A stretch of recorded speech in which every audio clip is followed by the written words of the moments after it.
ओम नमः शिवाय। आप सभी भक्तगणों को मेरा सादर प्रणाम।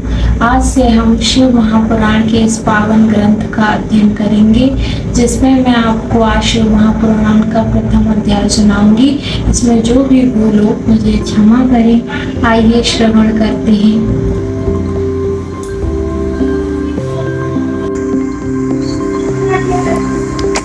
श्री शिव महापुराण प्रथम विद्येश्वर संहिता पहला अध्याय।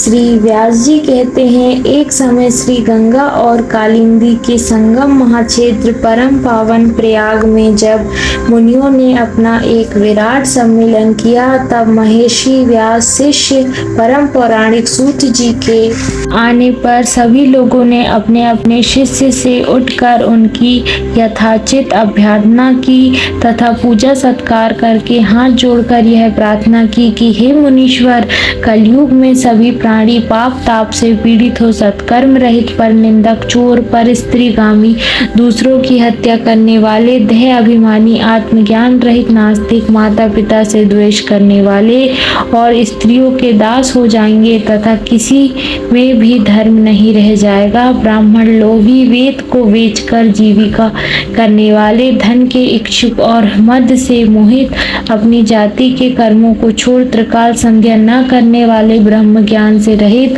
दयाहीन, आचार और व्रत का लोभ करने वाले, कृषक, क्रूर और मलिन स्वभाव के हो जाएंगे। क्षत्रिय भी धर्म के विपरीत कुसंगी और पाप परायण होंगे।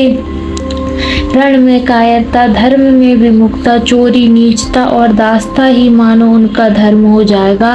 भोगों की लिप्सा और कामनियों की दासता उनके जीवन का मुख्य ध्याय होगा तथा गौ सेवा और शरणागत की रक्षा से वे विरत हो जाएंगे।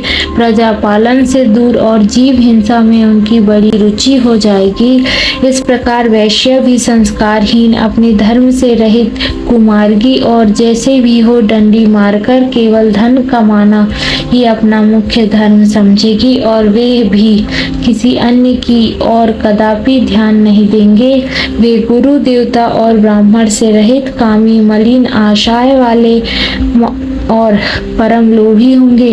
ऐसे ही शूद्र भी अपने धर्म को छोड़ तिलक, छाप लगा ब्राह्मण का साचार करने वाले, नकली तपस्वी, ब्राह्मण के तेज हरता, शालिग्राम आदि पाषाण पूजक, होम करता, कुटिल, ब्राह्मण के निंदक, धनवान, कुकर्मी, विद्वान, विवादी, धर्मलोलप, राजकृत, दंभी, महाअभिमानी, क्रूर, वर्ण धर्म के नाशक, सर्व वर्णों से उच्च और दुष्कर्मी हो जाएंगे।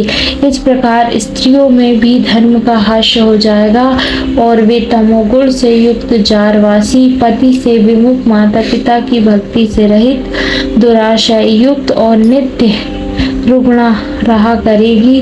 तब ऐसी नष्ट बुद्धि संतान की लोक परलोक में क्या दशा होगी तथा वे किस उपाय से सद्गति को प्राप्त होंगे।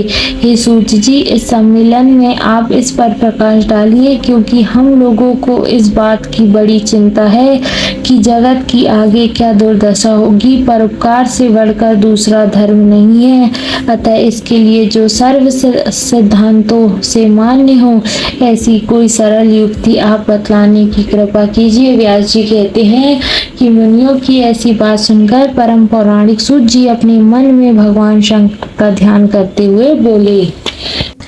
ये था शिव महापुराण का प्रथम अध्याय, जिसका हम सभी ने मिलकर श्रवण किया। अब हम कल इसी समय शिव महापुराण के द्वितीय अध्याय का श्रवण करेंगे। ओम नमः शिवाय।